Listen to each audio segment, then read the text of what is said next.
Hana sendiri tadi, apakah seniman itu identik dengan gangguan mental nggak sih? Sebenarnya nggak ada data, bener kan tadi kata Mbak Rati. Kalau aku setuju nggak setuju, tapi buktinya aja di Jepang yang mereka tingkat bunuh dirinya tinggi, mereka mayoritas bukan berasal dari seniman justru. Tapi aku ngeliat kenapa seniman jadi seolah-olah rentan itu karena sejarah mencatat, karena media memblow up. Maksudnya kayak ada kayak vokalis Kurt Cobain, dia bunuh diri karena dia seorang sosok yang terkenal dan dia seniman gitu. Dia memiliki banyak fans yang pada akhirnya itu sebenarnya lekat.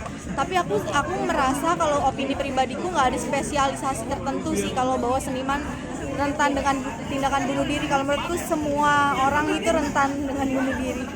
Kompleksitas dalam otaknya. Jadi aku pernah punya teman, aku punya teman dari Jepang. Di negaranya semuanya enak kan? Maksudnya dalam tanda kutip mereka negara maju. Terus dia pindah ke Jakarta, kenapa? Gue butuh konflik dalam otak gue untuk bisa bikin gue tetap kreatif.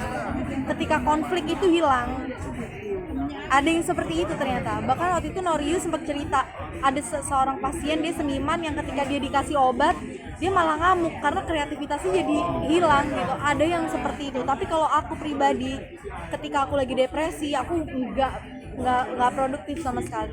Jadi setiap orang kayak aku bipolar, aku skizoafektif. Dengan bipolar satu dengan bipolar yang lain tentunya akan berbeda treatmentnya, penanganannya, karena tergantung dengan struktur sosial di kehidupan masing-masing kan.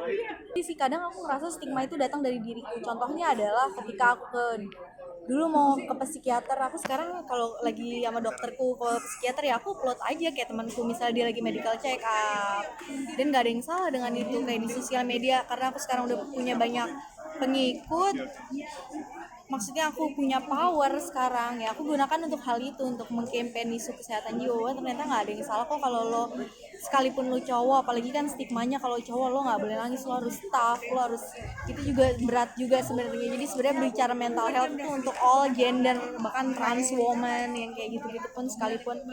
Bahkan bicara soal kesehatan jiwa itu nanti menyeruduknya akan ke teman-teman yang penyintas HIV, AIDS, hepatitis, karena isunya sangat-sangat erat sekali.